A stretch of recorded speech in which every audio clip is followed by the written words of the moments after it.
Probability distribution कर रहे थे हम लोग। प्रोबेबिलिटी डिस्ट्रीब्यूशन में क्वेश्चन नंबर 9 तक को कवरेज दे दी है और मेरे सामने अभी आज क्वेश्चन नंबर 10 है। आज का फर्स्ट क्वेश्चन स्टार्ट कर देता हूं। प्रोबेबिलिटी डिस्ट्रीब्यूशन थोड़ा सा देख करें। प्रोबेबिलिटी डिस्ट्रीब्यूशन का ये टॉपिक फिनिश होने के बाद आपका एक ही टॉपिक रह जाएगा, वो बेज थ्योरम वाला टॉपिक वो रह जाएगा। फिर वो लास्ट टॉपिक वो करेंगे और वो लास्ट तो है, काफी बड़ा टॉपिक है बेज थ्योरम का, तो वो भी फिनिश हो जाएगा। धीरे धीरे सारे ही हो रहे हैं तो वो भी हो ही जाएगा। थोड़ा सा पेशेंस रखें, हो जा रहा है धीरे से कोर्स आपका। इस क्वेश्चन नंबर 10 को देखिए, जिसमें लिखा है ए डाई इज थ्रोन थ्राइस। एक डाई को लिया और 3 बार थ्रो कर दिया। Find the probability distribution of के आगे होता है ना जो, उसी को रैंडम वेरिएबल कहते हैं। Number of times 6 is obtained, तो x denotes number of sixes. Shortcut में बोलो नंबर ऑफ सिक्सेज। जितने बार आपको 6 मिलेगा वो आपका रैंडम वेरिएबल है। अब आपने डाई को ना 3 टाइम्स टॉस किया हुआ है। डाई को 3 टाइम्स टॉस किया, थ्रोन थ्राइस, और इसलिए ईच टाइम आपको एक 6 मिलने का चांस है। तो x टेक्स वैल्यू, या तो आपको नील 6 मिलेगा, नंबर ऑफ 6, तीनों बार डाई थ्रो हो गया और 6 बिल्कुल भी नहीं मिला, तो या तो नील 6 मिलेगा, या 1 6 मिलेगा, या 2 6 मिलेंगे, या 3 6 तक मिल सकते हैं। क्योंकि डाई को 3 टाइम्स थ्रो किया तो number of 6 can go up to 3 starting from 0। तो ये आपका रैंडम वेरिएबल डिफाइन हो गया। और देखिए, अगर इसकी करस्पॉन्डिंग प्रोबेबिलिटीज को फिल कर दिया जाए तो इसे प्रोबेबिलिटी डिस्ट्रीब्यूशन कहते हैं। तो प्रोबेबिलिटी ऑफ नील 6, ये आ गया probability of 1 6, probability of 2 6, probability of 3 6। ये चीज में को अगर यहां पर फिल कर सके तो प्रोबेबिलिटी डिस्ट्रीब्यूशन आपका तैयार हो जाएगा। अब इस यहां पे फिलिंग क्या करनी वो बताता हूं।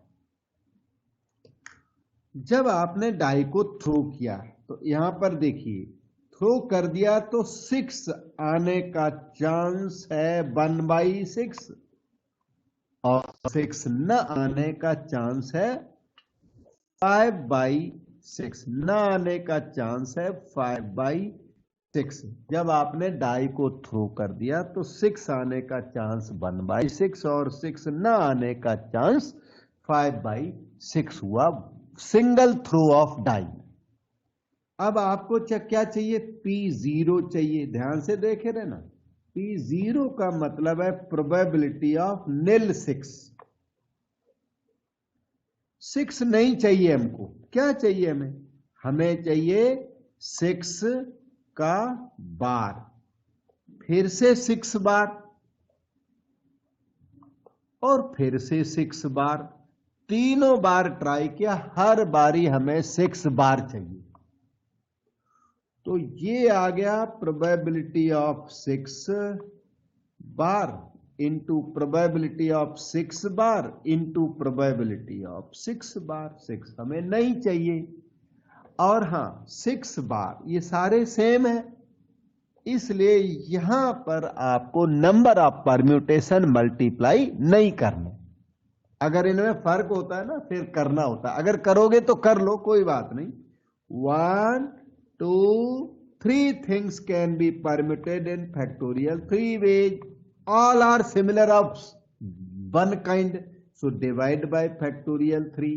इस बात को समझिए, वो वाला 6 बार इधर हो सकता है, ये वाला 6 बार उधर हो सकता है, उससे कोई फर्क इस बार नहीं पड़ रहा। और ये 6 बार की प्रोबेबिलिटी 5/6 होल क्यूब आ गई, और वो 5/6 होल क्यूब यहां पर फिलिंग कर दी जाएगी। तो आपका प्रोबेबिलिटी डिस्ट्रीब्यूशन स्टार्ट हो गया बनना। P1 बताता हूं, प्रोबेबिलिटी ऑफ 1/6, एक 6 चाहिए और जो बचे हुए वो नॉन 6 चाहिए। मतलब कुछ ऐसा हुआ, 6 चाहिए और 2 नॉन 6 बार इंटू 6 बार, नॉन 6 भी चाहिए। अब आपने देखा ये P6 बीच वाला भी हो सकता है, लास्ट वाला भी हो सकता है, डाई को 3 बार थ्रो किया, तो इसलिए इसमें फिर नंबर ऑफ परम्यूटेशंस मल्टीप्लाई करने होते हैं। 1 2 3 things can be permuted in factorial 3 ways। 2 are similar of one kind, so divide by factorial 2, 6/2 3 हो गया। प्रोबेबिलिटी ऑफ 6 1/6 और 6 बार की प्रोबेबिलिटी 5/6 इंटू 5/6 हो गया 25 3 या 70, 5/216 यहां पर फिल कर दिया जाएगा, तो आपका प्रोबेबिलिटी डिस्ट्रीब्यूशन स्टार्ट हो गया। अभी P2 और P3 दो और बचते हैं, तो P2 का मीनिंग प्रोबेबिलिटी ऑफ 2 6s। अब की बार आपको 2 6 चाहिए और एक नॉन 6 चाहिए, तो probability of 6 into probability of 6 into probability of 6 bar. Now 1 2 3 things can be permitted in factorial 3 ways. 2 are similar of one kind, so divide by factorial 2। ये बार का कोई खास मीनिंग नहीं है, मीनिंग नीचे वाले बार का कोई मीनिंग नहीं है, ये लीजिए हटा देता हूं, ऊपर वाले बार का मीनिंग। तो P2 का मीनिंग अब फर्दर ये हुआ, देखो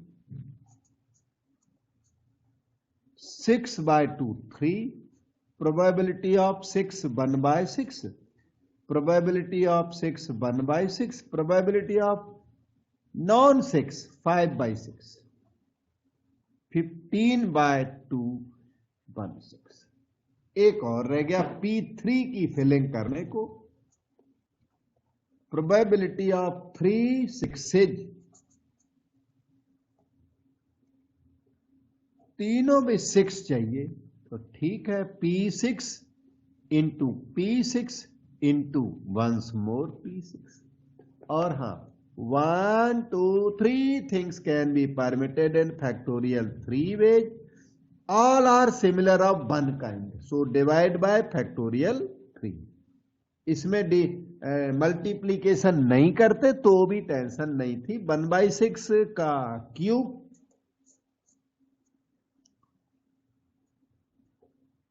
सो probability distribution as desired by the question. Sir आपने स्क्वायर लिख लिया, क्यूब लिखना है। अच्छा, is as follows, x takes value 0 1 2 3 और करस्पॉन्डिंग प्रोबेबिलिटी फिल कर दीजिए। एक आया था 125/216 आया, फिर P1 निकाला मैंने, वो 75/216 निकला, और फिर P2 निकाला, P2 15/216 निकला, और P3 निकाला 1/216 निकला। जब आपका आंसर एग्जाम में आ जाए तो सेकेंड रो को ऐड करके देख लेना, सेकेंड रो का सम ना 1 होना चाहिए। प्रोबेबिलिटी डिस्ट्रीब्यूशन की ये क्वालिटी होती है। तो सिग्मा Px 1 आ जाए तो सही है आंसर, 216 डिनोमिनेटर में 125 प्लस 75 प्लस 15 प्लस 1, मुझे ऊपर 216 दिखाई पड़ गया, ये 200 है, ये 16 है, तो ये 1 आ जाने की वजह से आपका प्रोबेबिलिटी डिस्ट्रीब्यूशन करेक्ट है, राइट है। बेटे डाउट पूछ सकते हैं, अब डाउट नहीं है तो इनको लर्न करें, इससे अलग कुछ नहीं आएगा, यही मैक्सिमम पॉसिबल आपको करा रहा हूं, कम नहीं करा रहा हूं, ज्यादा करा रहा हूं थोड़ा, जो एग्जाम्स में प्रॉब्लम पैदा ना हो। ये क्वेश्चन 10 था। लेट अस सी क्वेश्चन नंबर 11।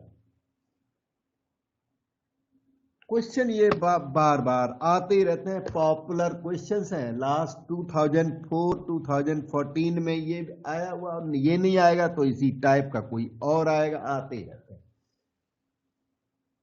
इसको देखा जाए, from a lot of 30 bulbs, आपके पास 30 बल्ब्स का लॉट था, दैट इंक्लूडेड 6 डिफेक्टिव बल्ब्स। 30 में 6 डिफेक्टिव थे और 24 जो थे वो गुड वंस थे, अच्छे अच्छे थे। 6 defective bulb. A sample of 3 bulbs is drawn at random with replacement. With replacement draw किया हुआ है, एक विद रिप्लेसमेंट तो एक होता है एक विदाउट रिप्लेसमेंट। तो विद रिप्लेसमेंट, तो case 3 events are independent, case 3 में जाता है question. With replacement, okay. Find the probability distribution of number of defective bulbs. Distribution of word के आगे जो लिखा है वही कैपिटल एक्स है। Capital X is number of defective bulbs. Defective bulbs जो ड्रा किए आपने, उनकी नंबर रैंडम वेरिएबल है, और आपने ड्रा कितने कर लिए? 3 bulbs are drawn with replacement. यहां लिख देता हूं, 3 आर ड्रॉन, वो भी विदाउट नहीं, विद रिप्लेसमेंट। विद रिप्लेसमेंट और विदाउट रिप्लेसमेंट प्रोबेबिलिटी निकालते टाइम फर्क आता है। अभी तो ये with replacement, so events are independent. Multiplication theorem is applicable, okay. तो x takes values number of defective bulbs can be maximum 3, क्योंकि आपने 3 ड्रा किए हुए हैं, तो 3 जब ड्रा किए तो डिफेक्टिव बल्ब 4 तो निकल नहीं सकते। जब ड्रा 3 किए, वो भी 1 by 1 विद रिप्लेसमेंट प्रॉपर तरीके से, तो नील डिफेक्टिव, 1 डिफेक्टिव, 2 या फिर 3 डिफेक्टिव तक जा सकता है। तो px अगर फिलिंग कर दो तो प्रोबेबिलिटी डिस्ट्रीब्यूशन हो जाता है। ये 0 है। अच्छा, probability of nil defective, p1 defective, 2 defective और ऑल द 3 डिफेक्टिव। अब आपको डिफेक्टिव बल्ब के लिए प्रोबेबिलिटी डिस्ट्रीब्यूशन फिल करना है। यहां समझिए, पहले एक इस बात को समझिए, probability of defective in single draw, ऐसे सभी क्वेश्चंस में डिफेक्टिव इन 1 ड्रॉ निकाला जाए। डिफेक्टिव इन 1 ड्रॉ, अगर आपने एक ही बल्ब ड्रा किया तो 6/30 चांस है कि वो बल्ब डिफेक्टिव होगा, क्योंकि आपके पास टोटल 30 बल्ब्स है, 6 उसमें डिफेक्टिव है, तो 1/5 चांस है कि आपका बल्ब डिफेक्टिव होगा और आपका बल्ब गुड वन होगा, non defective. Probability of defective bar लिख देता हूं, जिसे गुड वन इन 1 ड्रॉ। एक ड्रॉ में गुड वन होने का चांस है 24/30। 6 4 जा 24, 6 5 जा 30। अब मैं इसको थोड़ा और अच्छी तरह लिख देता हूं। Probability of defective 1/5, probability of non defective 4/5 in one draw. एक ड्रा जब करेंगे सिंगल ड्रा में ऐसा होगा, लेकिन हमने ड्रा 3 किए हुए हैं, वो बात याद रखनी है। अब देखो आपको P0 फिल करके दिखाता हूं। P0 का मतलब है nil defective, nil defective in 3 draws. आपने 3 ड्रॉज किए, विद रिप्लेसमेंट किए, और उसमें कोई भी डिफेक्टिव आपको नहीं चाहिए। मतलब आपको चाहिए डिफेक्टिव बार, आपको अगेन चाहिए डिफेक्टिव बार, आपको अगेन चाहिए डिफेक्टिव बार। हर बार हर ड्रॉ में डिफेक्टिव बार चाहिए। और हाँ, 1 2 3 items can be permuted in factorial 3 ways and all the 3 are similar of same kind, so factorial 3 d bar का probability 4/5 होल क्यूब हो गया 64/125। डाउट पूछेंगे जरूर बता दूंगा। बार का मतलब जान ही लिया, नॉन डिफेक्टिव, गुड वन, कुछ भी बोलो एक ही बात है। P0 यहां पर फेल करने के लिए रेडी भी हो गया मटेरियल हमारा। अभी P1 आपको समझाता हूं। P1 P2 P3 निकल जाएंगे तो आपका क्वेश्चन कंप्लीट हो जाएगा। तो let us go to P1 now. P1 का मतलब है प्रोबेबिलिटी ऑफ 1 डिफेक्टिव। एक डिफेक्टिव तो दूसरे 2 नॉन डिफेक्टिव आएंगे अपने आप। तो ये हो गया प्रोबेबिलिटी ऑफ, ध्यान दो, defective into probability of non defective into probability of non defective. Events are independent, क्योंकि केस 3 है, ये विद रिप्लेसमेंट है, इसलिए number of balls, number of bulbs remains intact throughout the question. Number of bulbs जो है वो कम नहीं होती, पूरी बनी रहती है। अब देखो 1 2 3 things can be permuted in factorial 3 ways. 2 are similar of 1 kind, so divide by factorial 2। क्योंकि ये डिफेक्टिव सेकेंड ड्रॉ भी हो सकता है, ये डिफेक्टिव थर्ड ड्रॉ भी हो सकता है। उस चीज को अकोमोडेट करने के लिए नंबर ऑफ परम्यूटेशंस का मल्टीप्लाई किया जाता है। ये 3 हो गया। प्रोबेबिलिटी ऑफ डिफेक्टिव हो गया 1/5 और नॉन डिफेक्टिव हुआ 4/5। फिर से गुड वन 4/5, 4 4 जा 16, 3 जा 40, 8/125। P1 यहां के लिए तैयार हो गया। P2 probability of 2 defective bulb. बहुत ध्यान से प्रैक्टिस कर लेना तो आपको प्रॉब्लम फिर नहीं आएगी। 2 डिफेक्टिव का मतलब है probability of defective into probability of defective into probability of non defective. उसके बाद 1 2 3 can be permuted in factorial 3 ways. 2 are similar of 1 kind, so divide by factorial 2। ये हो गया 6/2 3। और डिफेक्टिव का प्रोबेबिलिटी 1/5, फिर से डिफेक्टिव का प्रोबेबिलिटी 1/5, नॉन डिफेक्टिव का प्रोबेबिलिटी 4/12/125। P2 आपका तैयार। फिर आता है P3 प्रोबेबिलिटी ऑफ 3 डिफेक्टिव। ये आ गया probability of defective into probability of defective into probability of defective. 3 things can be permuted in factorial 3 ways. All are similar of same kind, so divide by factorial 3। Defective का probability 1/5 है, तो overall 1/125। और इस तरह से हमारा distribution तैयार हो गया, probability distribution is as follows, x takes value 0 1 2 3, px takes value p0 p1 p2 and p3। p0 हमने अभी निकाला था, मुझे लगता है 1/64/125 निकला था।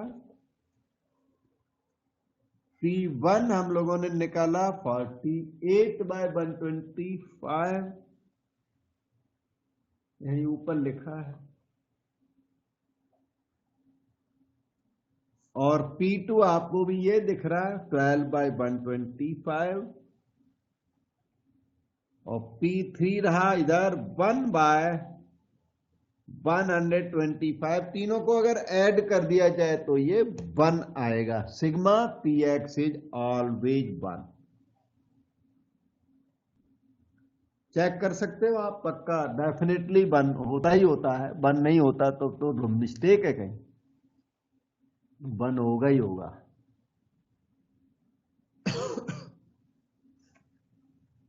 डाउट पूछ सकते हैं बेटा, बाकी प्रैक्टिस जरूर करना। अच्छा, ये हायर क्लासेज में भी काम आता है, प्रोबेबिलिटी डिस्ट्रीब्यूशन।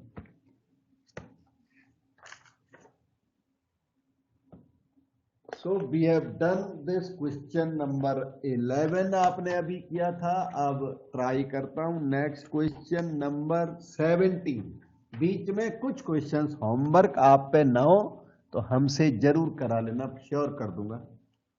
2014 और 15 में 2 बार ये क्वेश्चन आया, और सिमिलर क्वेश्चन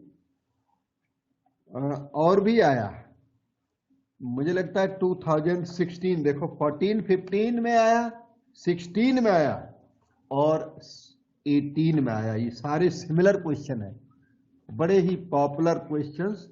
इनको लर्न करें, उसके बाद वो अलग है। ये 3 क्वेश्चन है, सेम है बिल्कुल। तो let us learn this.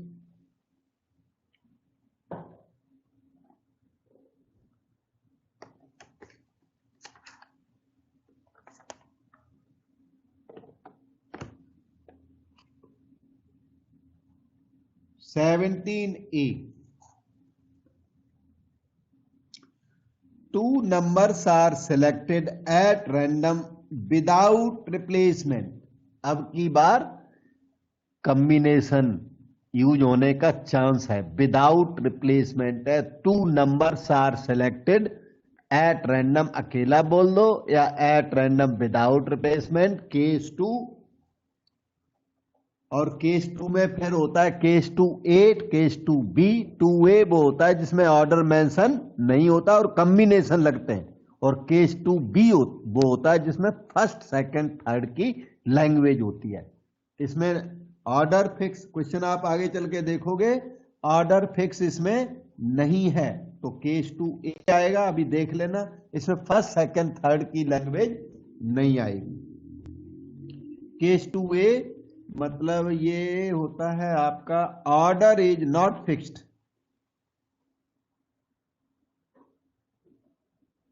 Order fix नहीं करेंगे, ये जो ड्रा करेंगे ना उसका ऑर्डर फिक्स नहीं करेंगे कि फर्स्ट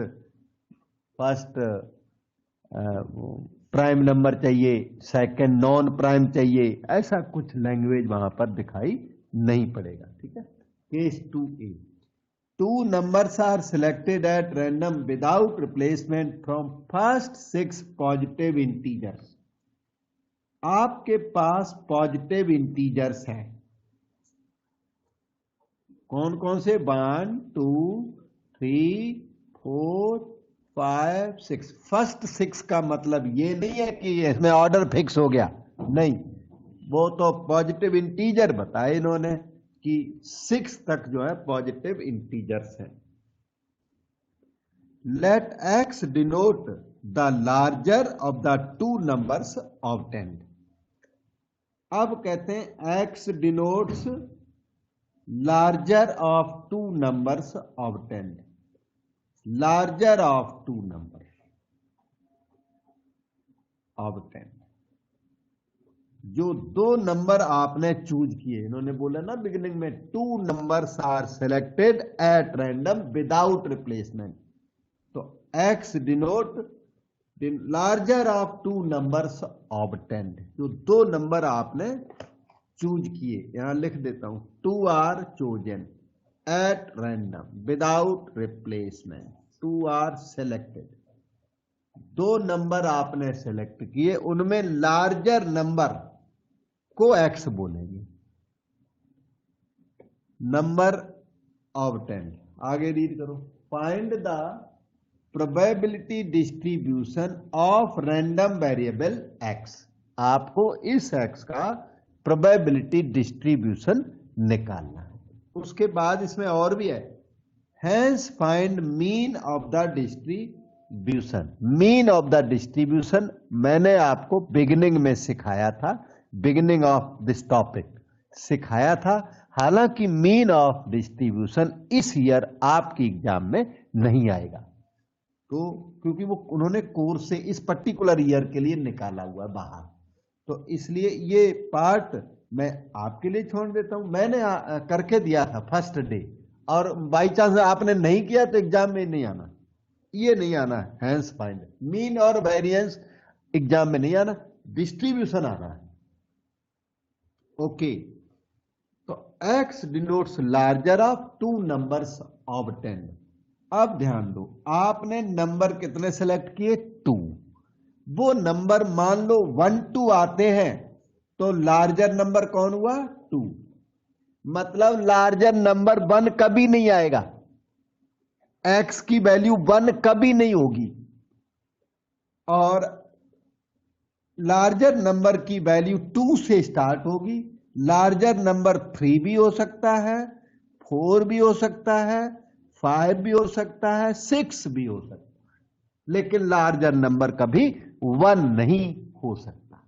और px अगर फिलिंग कर दो, probability of 2p3, probability larger number is 4, larger number is 5, larger number is 6, filling कर दी तो आपका प्रोबेबिलिटी डिस्ट्रीब्यूशन कंप्लीट हो जाएगा। यहां तक डाउट हो पूछो बेटे।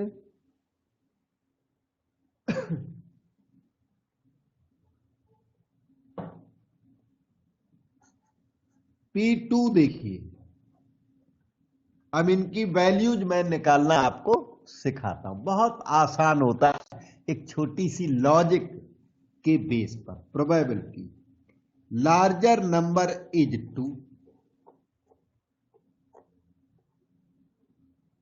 इसका मतलब दो नंबर आपने चूज किए, एक नंबर कौन रहा होगा, 1 रहा होगा। लार्जर नंबर इज 2 का मतलब एक number, 1 number is 1 and other is 2, बस एक नंबर 1 रहा होगा तो दूसरा 2 रहा होगा। आपने 2 नंबर चूज किए, एक नंबर 1 जो कि fix 1 out of 1 and other is 2, वो भी फिक्स हो गया 1 आउट ऑफ 1, और एट ए टाइम सिलेक्शन किया है तो केस 2A में कॉम्बिनेशन लगते हैं। टोटल नंबर 6 है, 6 में से एनी 2, 6C2, ये answer 1 bye 6C2, 6 into 5 by 2 15। एक P2 रेडी भी हो गया। अब देखिए P3 निकालूंगा, छोटी सी लॉजिक के बेस पर ये निकाले जाते हैं। इसमें कहते हैं लार्जर नंबर इज 3, मतलब इसका मतलब ये हुआ कि एक नंबर 3 होना चाहिए और एक और नंबर ना 1 2 में से होना चाहिए। 1 number from 1 2 and 1 number is fix 3, इस बात को समझो।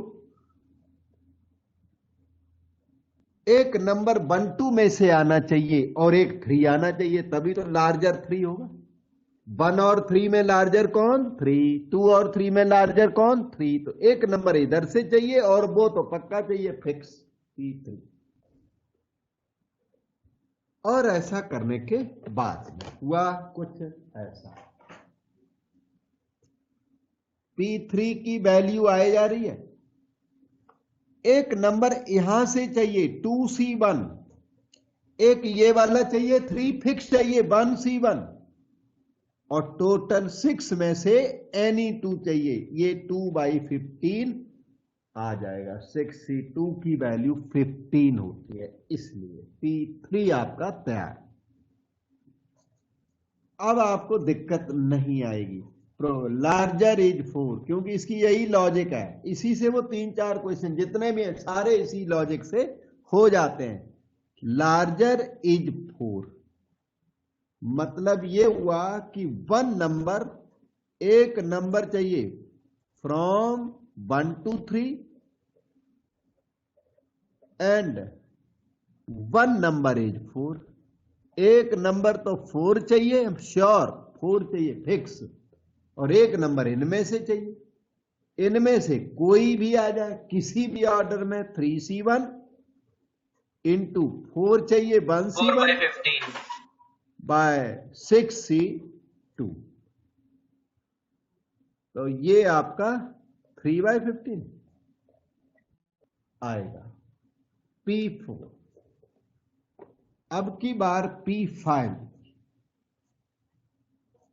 Larger is 5। अब वो क्ल्यू पता लग गया ना, तो अब दिक्कत नहीं है। वो बिगिनिंग इसकी करना मुश्किल पड़ती है। लार्जर इज 5 मतलब एक नंबर आपको चाहिए, 1 number from 1 2 3 4 and 1 number is 5। एक इनमें से मिल जाए, एक 5 मिल जाए, तो लार्जर हमेशा 5 रहेगा। ओके, 4 में से एक नंबर और वो तो फिक्स है 5, डिनोमिनेटर 6C2, 4/15। बस एक और रह गया P6, लार्जर नंबर इज 6।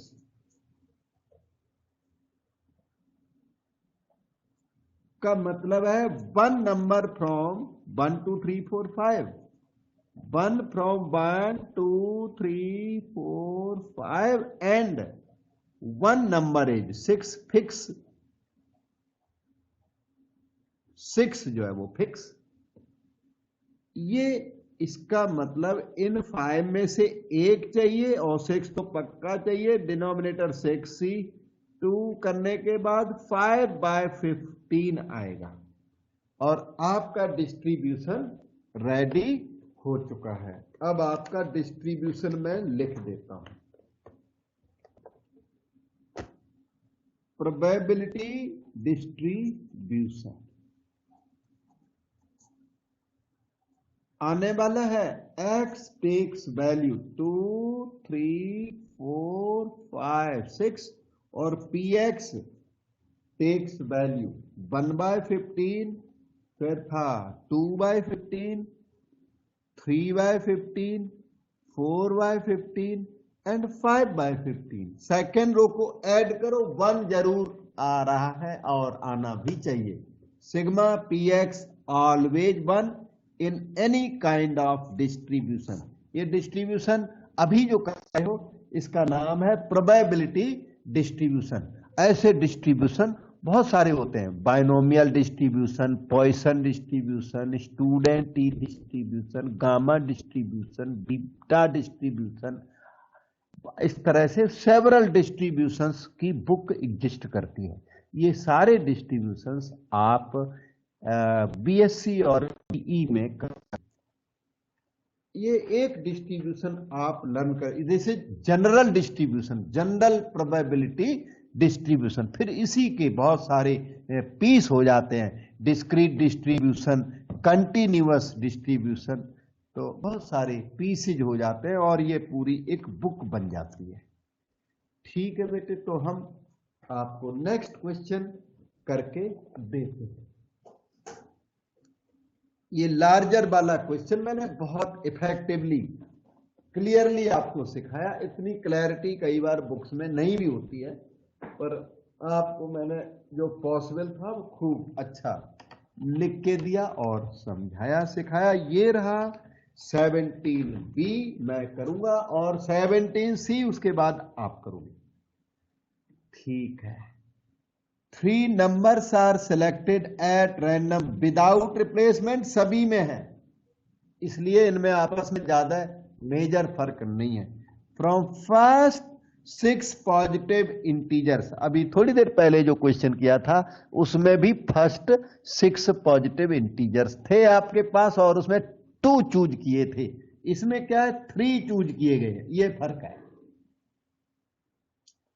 और कोई फर्क नहीं है, सेम मेथड है, सब कुछ सेम है।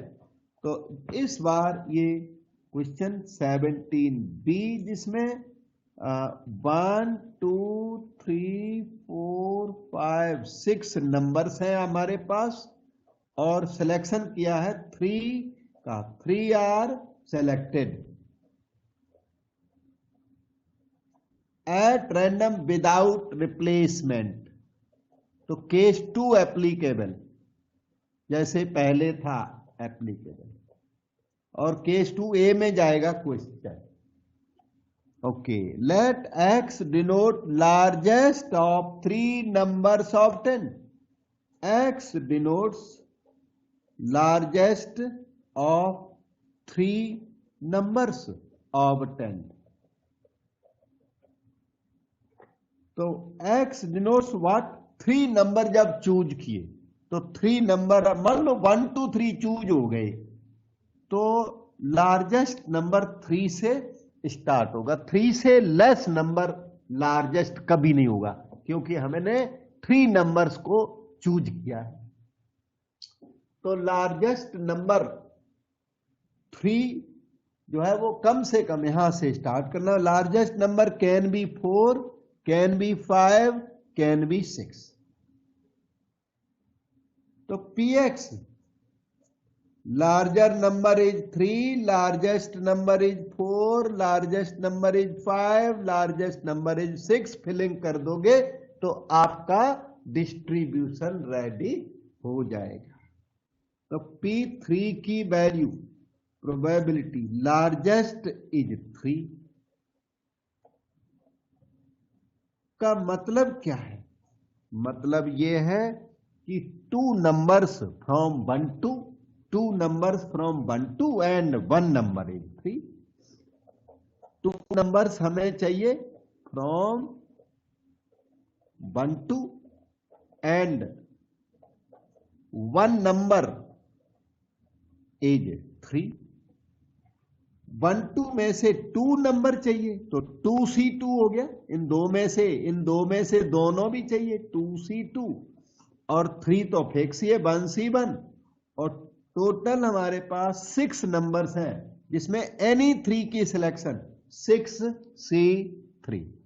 2C2 1, 1C1 1, 6C3 6 5 4 bye factorial 3 20 आएगा बेटे। कैलकुलेशन आपको आती होगी, मैंने कैलकुलेशन मन में करके देखी तो 20 या P4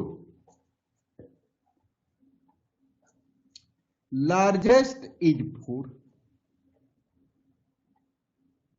है कितना प्रेटी सा क्वेश्चन, इसीलिए ये बार बार देखो ना 4 इयर्स तक रेगुलर एक ही क्वेश्चन का आना कुछ वैल्यू रखता है। लार्जेस्ट नंबर इज 4 मतलब ये कि 1 नंबर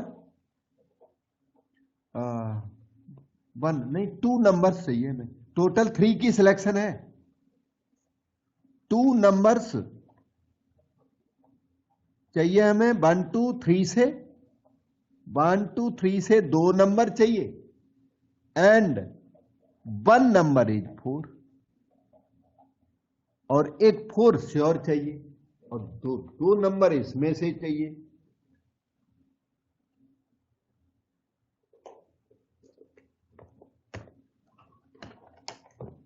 तो move further P4 it is equal to 2 numbers from 1 to 3 3C2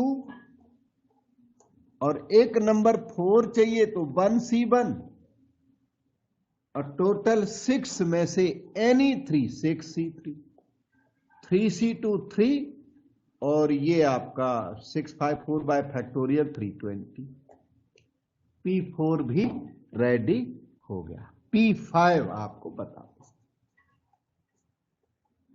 इसका मतलब है 2 नंबर्स हमें चाहिए, लार्जेस्ट नंबर इज 5 तो 2 numbers from 1 2 3 4 and 1 number is 5, एक 5 पक्का चाहिए तो 1 5 में लार्जर कौन होगा 5 2 5 1 2 5 में लार्जर 5 1 3 5 में भी लार्जर कौन 5। ऐसे कहने का ये मतलब 2 नंबर इसमें से 4C2 और एक 5 नंबर चाहिए 1C1 नीचे 6C3 6 बाय 20 ये रहा। अब आया P6 3 नंबर्स आर सिलेक्टेड तो 2 नंबर्स चाहिए आपको 1 2 3 4 5 में से एंड 1 नंबर 6 श्योर चाहिए, फिक्स है वो 6। ओके ये 5C2 और ये वाला 1C1 डिवाइडेड बाय 6C3 नीचे आ गया 20 ऊपर आया 10 P6। अब देखिए probability distribution is as follows: x takes value 3 4 5 6, px takes value p3 p4 p5 and p6। p3 का मतलब है 1/20, p4 का मतलब 3/20, P5 6/20, ये देखो 10/20, सम 1 जरूर होगा 16 3 19 20 सिग्मा px ऑलवेज 1। ये 1 नहीं आया तो डिस्ट्रीब्यूशन गलत होता है। डाउट पूछ सकते हो।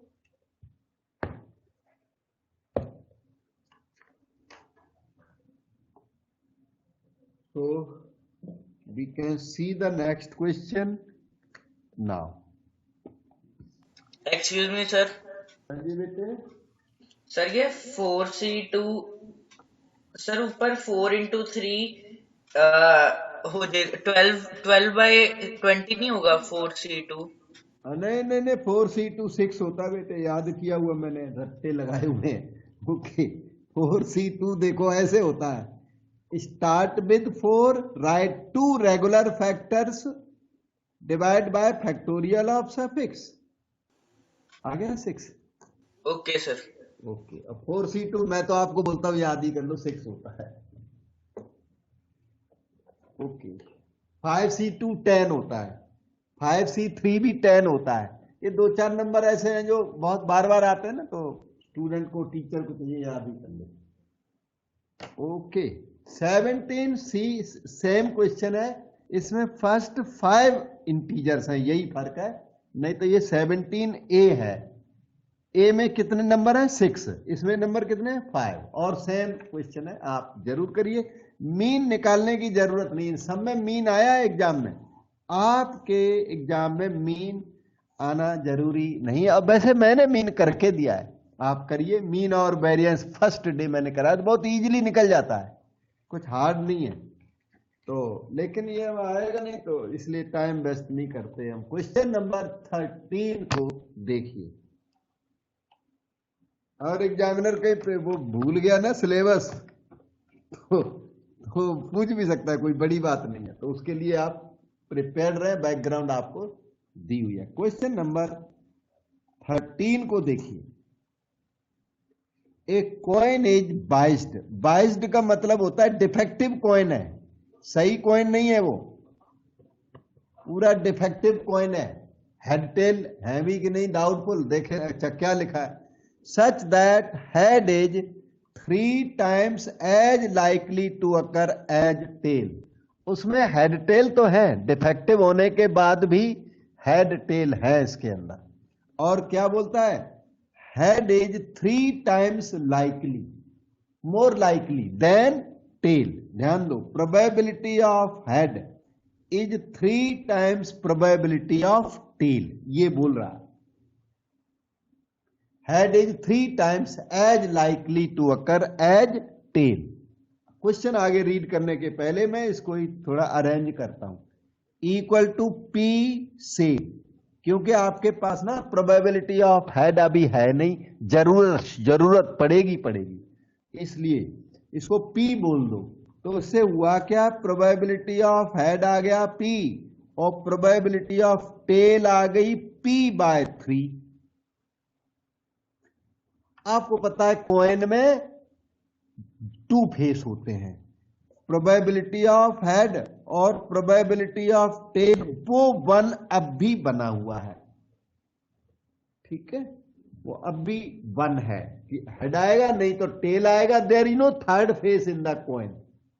कॉइन इतना भी डिफेक्टिव नहीं है तो डिफेक्टिव, लेकिन फेस 2 ही है, हेड और टेल। PHP हो गया, PT हो गया, p/3 equal to 1, 4p/3 equal to 1, p की वैल्यू 3/4 आ गई। As a result probability of head 3/4 है और प्रोबेबिलिटी ऑफ टेल ये 1/4 है। p/3 1/4 है। हमने हेड टेल की प्रोबेबिलिटीज का पता लगा लिया, क्योंकि क्वेश्चन हम जब फ्यूचर में अभी करेंगे तो इनकी जरूरत पड़ेगी। So read the question further now. ये था question, a coin is defective such that head is 3 times as likely to occur as tail. ये क्वेरी हमने सॉर्ट आउट कर ली। If such a coin is tossed twice, ऐसे defective coin को 2 बार toss कर दिया। A coin is tossed twice, ऐसे कॉइन को 2 बार टॉस किया तो सैंपल स्पेस तो वही बनेगा, head head, head tail, tail head, tail tail. पता नहीं इसकी जरूरत भी है कि नहीं, पर हमने सैंपल स्पेस बना के छोड़ दिया। Okay, find the probability distribution for the number of tails. जिसका डिस्ट्रीब्यूशन निकालना होता है वही एक्स होता है, तो डिस्ट्रीब्यूशन निकालना है नंबर ऑफ टेल्स का, तो x denotes number of tails.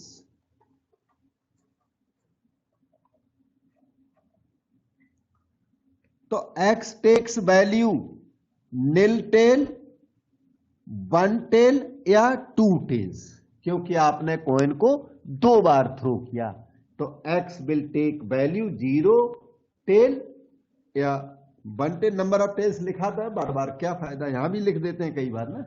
तो px आने वाला है p0, probability of nil tail, probability of 1 tail, word भी एक आध जगह लिख देता हूं, प्रोबेबिलिटी ऑफ 2 टेल्स। बहुत ही आसान हो गया। Probability of nil tail, nil tail, nil tail का मतलब दोनों head, probability of head head और हेड हेड की प्रोबेबिलिटी यहां से मत निकाल डालना 1/4, नहीं, हेड की प्रोबेबिलिटी ये लिखी पड़ी है 3/4। मैं पेज दूसरा लगा देता हूं, कम जगह है वहां, उसी हिसाब से क्वेश्चन होगा, क्योंकि ये क्वेश्चन बस्ट कॉइन वाला, डिफेक्टिव कॉइन वाला है।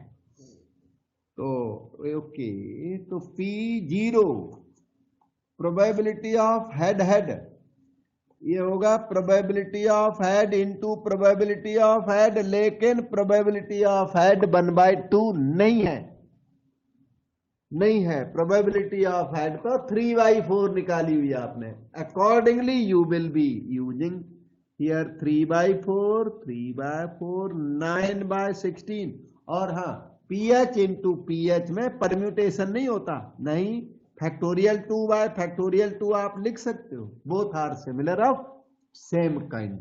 अब आपको मैं P1 बताता हूं, प्रोबेबिलिटी ऑफ वन टेल, पहले था नील टेल, अब है वन टेल, एक टेल चाहिए, ठीक ध्यान दो, एक टेल चाहिए इंटू एक हेड चाहिए इंटू फैक्टोरियल 2 कर दिया।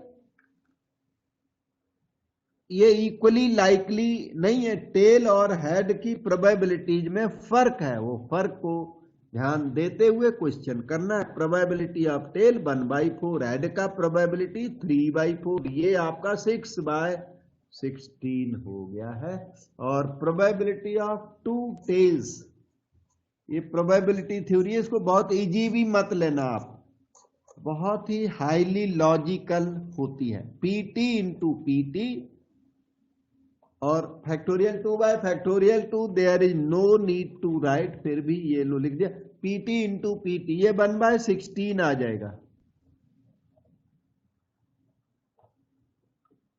और डिस्ट्रीब्यूशन रहा ये 0 1 2, px की फिलिंग कर दूं, प्रोबेबिलिटी ऑफ 0 9/16, p1 हो गया 6/16 और ये रहा 1/16। You can check sigma px always 1। इस तरह से क्वेश्चन नंबर 13 कंप्लीट हुआ। Let us move to the next question. आप डाउट पूछ सकते हैं।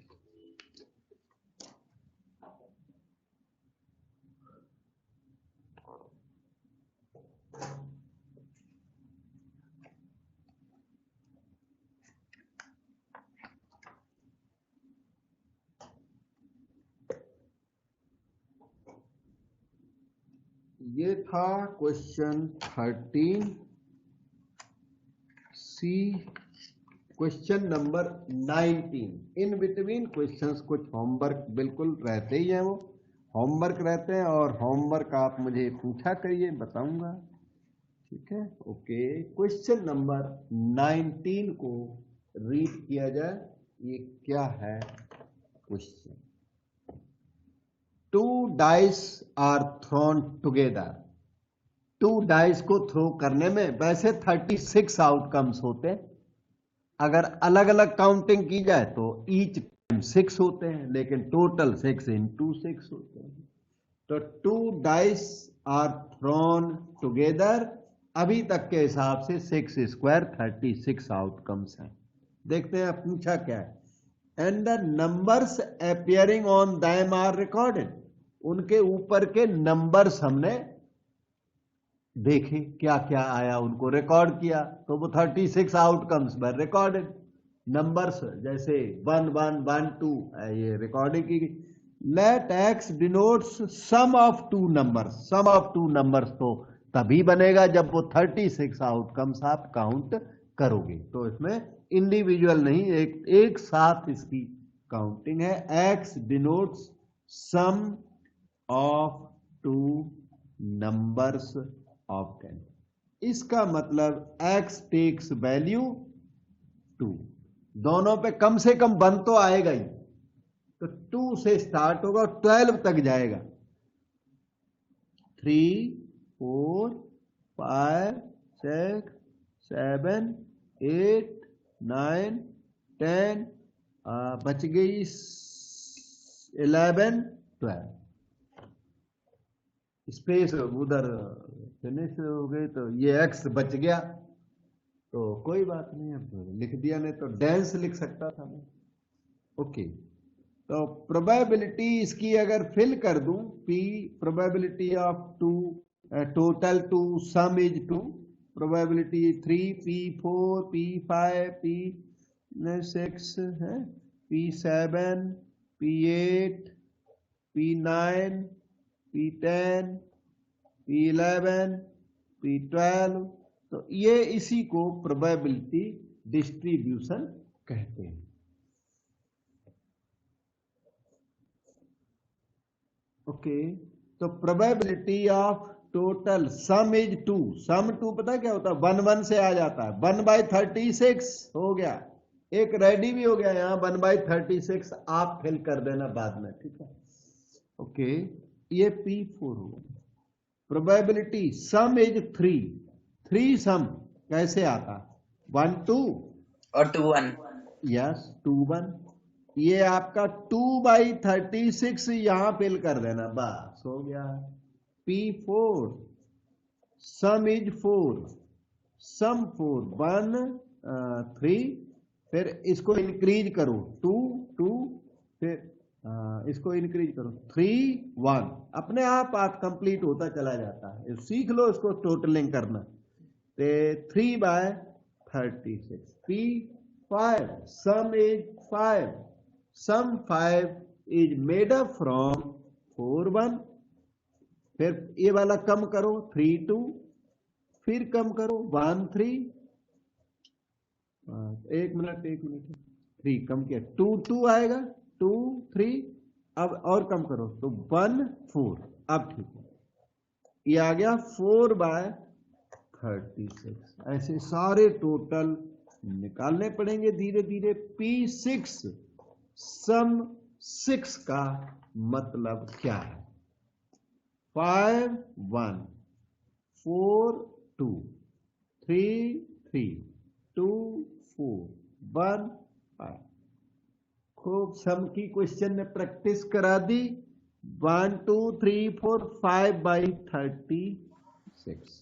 P7 6/36। 7 6 1 5 2 4 3 2 4 5, एक मिनट 4 में से 3 4 2 5 1 6, ये आएगा 6/। P8 टोटल 8 टोटल बनता है 6 2 5 3 4 4 3 5 और 3 2 6, ये बन गया 1 2 3 4 5 5/30। अब ये कम होने लग गया, पहले पता है इंक्रीज हुआ 1/36 2/36 3/36 4/36 5/6/30, अब एक कम हो गया, अब कम होने लग जाएगा। ये चीज रिपीट हुई, ये सिमेट्रिक डिस्ट्रीब्यूशन होता है। ये पर्टिकुलर क्वेश्चन हर एक नहीं होता सिमेट्रिक। P9 मैं सारे बता देता हूं, 6 3 5 4 4 5 3 6, अब ये कम होने लग गए, इंक्रीज हो चुके हैं जो होने थे 4/36 9 10 11 12, बस थोड़े से और बचते हैं, कर ही देता हूं इतने किए थे। P10 सारे टोटल आपके सामने आ गए आज। 6 4 5 5 4 6 3/36, वो 4/36, तो नेक्स्ट इज 3/36। P11 ये है 6 5 and 5 6, that is 2/36। P12 6 6 1/36। इस तरह से डिस्ट्रीब्यूशन वहां पे फिल कर दो, आपका डिस्ट्रीब्यूशन कंप्लीट हो गया। Now we move to the next question, let us see कि नेक्स्ट क्या है, कितना बड़ा।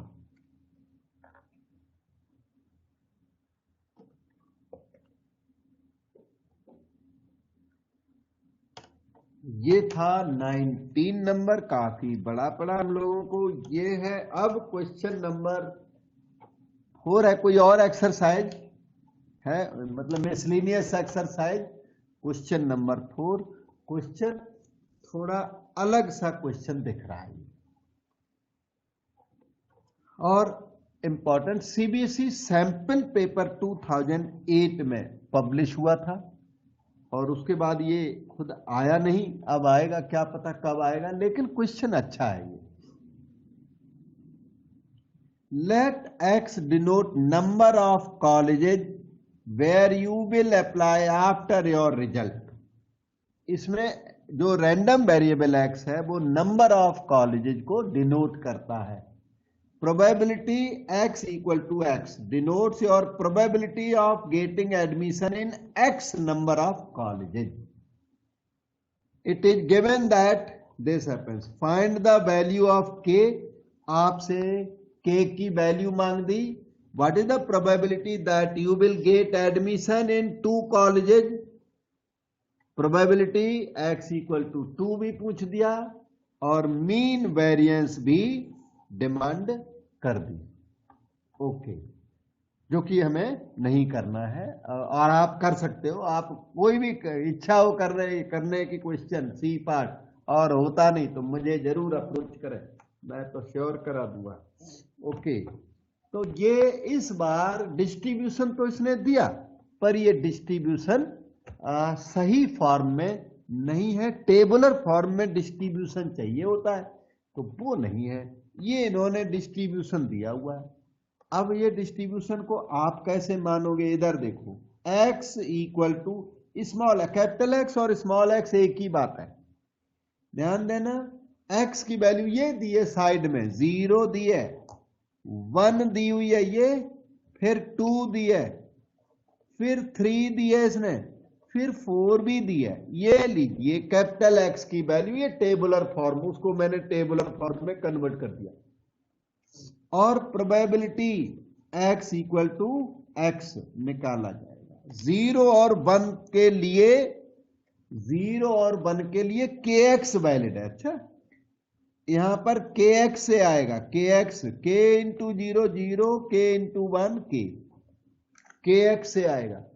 x इक्वल टू 2 के लिए यहां से आएगा 2kx, ये 2k इंटू 2 4k हो गया. ये देखो 3 4 के लिए लास्ट वाले में x की वैल्यू पुट करनी है. k into 5 minus x, k into 5 minus x में x की वैल्यू पुट कर दो.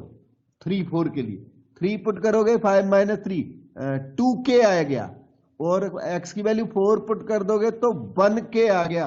आपका डिस्ट्रीब्यूशन जो इन्होंने इस तरह से दिया हुआ था, ये देखो डिस्क्रीट डिस्ट्रीब्यूशन फॉर्म में दिया था, उसको हमने टेबुलर फॉर्म में कन्वर्ट कर लिया. डाउट पूछ सकते हो. अब ये क्या मांग रहे हैं? ये फाइंड द वैल्यू ऑफ के की वैल्यू मांग रहे हैं. आपको हमने बिगिनिंग से सिखाया sigma P x is always 1. हाँ, तो वही के की वैल्यू देगा. ध्यान दो, 0 प्लस के प्लस 4k ये वाला, plus another 2k plus another k equal to 1. 4 2 6 1 7 1 8k equal to 1. k की वैल्यू 1/8 आ गई आपकी. और इन्होंने बोला था find the value of k. A part हो भी गया है. अब इसने पूछा what is the probability that you will get admission in 2 colleges. आपसे बी में प्रोबेबिलिटी x इक्वल टू 2 पूछ दिया. You will get admission in x equal to 2 number of colleges. Capital x जो है नंबर ऑफ कॉलेजेस को denote करता है. और तो probability x equal to 2, P2 मांग दिया. P2 आपके पास है टेबल में, ये रहा, ये P2 है बेटे, ये P1 है, ये P0 था. तो P2 की वैल्यू 4k और 4k आ गया 4/8, 1/2. 50% चांस है कि आपको 2 कॉलेजेज में एडमिशन मिल जाएगा. 50% 1/2 चांस है कि आपको एग्जैक्टली 2 कॉलेजेज में एडमिशन मिल जाएगा. अभी क्वेश्चन डिस्ट्रीब्यूशन का क्वेश्चन मेरे सामने एक और भी है और थोड़ा सा लेंदी है, उसमें 4 पार्ट है और इम्पोर्टेंट है. मुझे ऐसा लगता है कि अब नेक्स्ट डे आपको लास्ट क्वेश्चन इसका कराऊंगा, क्योंकि अब रनिंग से दिक्कत आएगी फिर आपको. तो